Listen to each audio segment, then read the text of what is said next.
खामोश हवेली की साएं, एक डरावनी कहानी जो रोंगटे खड़े कर देगी। क्या आप डरावनी कहानियों के शौकीन हैं? अगर हां, तो यह कहानी आपके लिए है। खामोश हवेली की साए में हम लेकर आए हैं एक ऐसी हवेली की कहानी जहां हर कोने में छुपा है एक खौफनाक रहस्य। अगर आपको डरावनी कहानियां पसंद हैं, तो हमारे चैनल को अभी सब्सक्राइब करें, वीडियो को लाइक करें और कमेंट में बताएं कि आपको यह कहानी कितनी डरावनी लगी। क्या आपने कभी ऐसी जगह का नाम सुना है जहां हवाएं बोलती हैं और दीवारें अपने रहस्य फुसफुसाती हैं?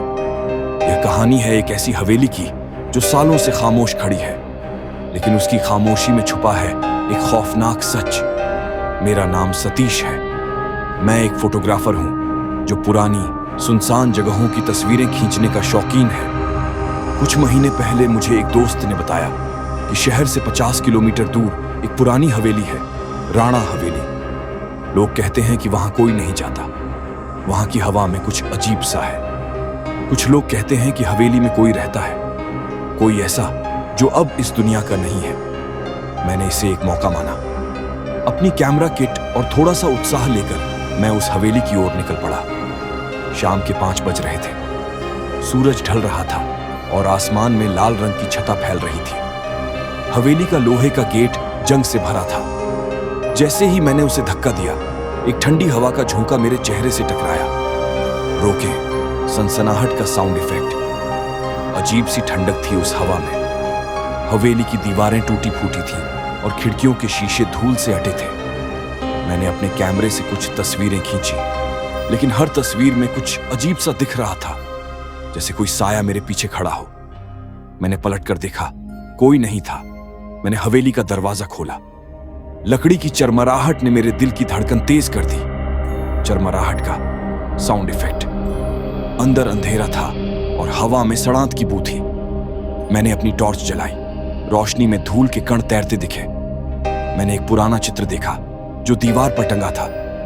उसमें एक औरत थी, लंबे काले बाल, सफेद साड़ी और आंखें जो मुझे घूर रही थीं। तभी मुझे एक फुसफुसाहट सुनाई दी। फुसफुसाहट का साउंड इफेक्ट। यहां से चले जाओ। मैंने इधर उधर देखा, लेकिन कोई नहीं था। मेरे हाथ कांप रहे थे, पर मैंने खुद को समझाया कि यह मेरा वहम है। मैंने हवेली के हॉल में कदम रखा। वहां एक पुराना पियानो था जिसके ऊपर धूल जमी थी। अचानक एक नोट बजा, पियानो की धुन का साउंड इफेक्ट। मैं चौंक गया। मैंने पियानो की ओर देखा, कोई नहीं था। फिर एक के बाद एक कई नोट्स बजने लगे, जैसे कोई अदृश्य हाथ पियानो बजा रहा हो। मैंने भागने की सोची, लेकिन मेरे पैर जैसे जम गए। तभी मुझे एक ठंडा स्पर्श अपने कंधे पर महसूस हुआ। ठंडी सांस का साउंड इफेक्ट। मैंने पलट कर देखा और मेरे सामने वही औरत थी, सफेद साड़ी, काले बाल और आंखें जो खून से लाल थीं। तुमने मुझे क्यों बुलाया? उसकी आवाज मेरे कानों में गूंजी। मैं चीखा और भागने लगा। हवेली के गलियारों में भाग रहा था। हर कदम पर मुझे लग रहा था कि कोई मेरे पीछे है। खिड़कियां अपने आप खुल बंद हो रही थीं। खिड़की की चरमराहट का साउंड। दीवारों पर साए नाच रहे थे। मैंने एक कमरे में घुसकर दरवाजा बंद किया, लेकिन तभी दरवाजे पर खटखटाहट शुरू हुई। खटखटाहट का साउंड। राघव, तुम मेरे साथ रहोगे? उस औरत की आवाज थी। मैंने अपने बैग से नमक निकाला।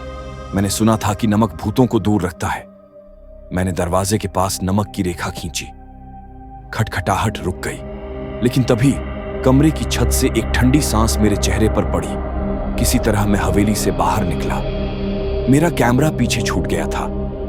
मैंने उस रात को पुलिस को सब बताया, लेकिन जब वे हवेली में गए तो उन्हें कुछ नहीं मिला। न कोई साया, न कोई तस्वीर। लेकिन जब मैंने अपने लैपटॉप पर उस दिन की तस्वीरें देखी, तो हर तस्वीर में वही औरत थी, मेरे पीछे, मेरे बगल में, मेरे सामने। और आखिरी तस्वीर में वो मेरे घर के बाहर खड़ी थी।